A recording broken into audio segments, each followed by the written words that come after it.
हमारी कहानी प्राचीन भारत के एक सुंदर और संपन्न राज्य से शुरू होती है। यहाँ का राजा अर्जुनवीर एक निडर योद्धा और बुद्धिमान प्रशासक थे। राजा अर्जुनवीर को शिकार का बहुत शौक था।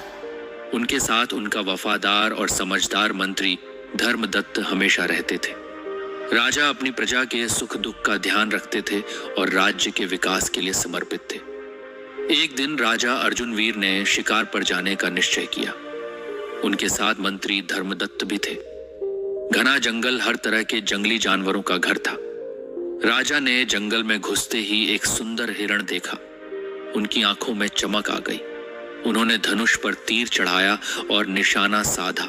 जैसे ही राजा तीर छोड़ने वाले थे, अचानक झाड़ियों से एक जंगली भालू बाहर निकला। भालू ने राजा को धक्का दिया, जिससे राजा का संतुलन बिगड़ गया।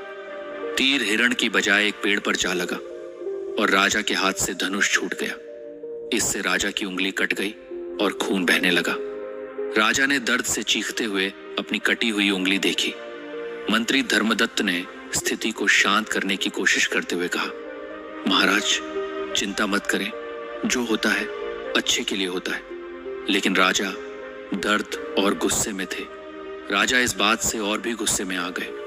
उन्होंने क्रोधित होकर कहा, तुम्हारी यह बातें मुझे और अधिक परेशान कर रही हैं। क्या मेरे घायल होने में भी कुछ अच्छा हो सकता है? मंत्री ने सिर झुकाकर कहा, महाराज, भविष्य में आपको इसका उत्तर मिल जाएगा।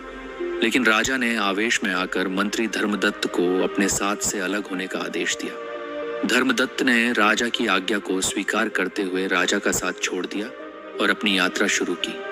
दूसरी ओर राजा अर्जुनवीर अपनी शिकार यात्रा जारी रखते हुए जंगल के गहरे हिस्से में पहुंच गए। वहां अचानक एक आदिवासी कबीले ने उन्हें पकड़ लिया।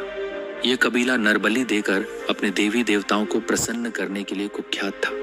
राजा को बलि के लिए तैयार किया गया। बलि के समय कबीले के पुजारी ने देखा कि राजा की उंगली कटी हुई है। उन्होंने तुरंत घोषणा की, यह व्यक्ति बलि के योग्य नहीं है। देवी देवता अपूर्ण शरीर वाले इंसान की बलि स्वीकार नहीं करते।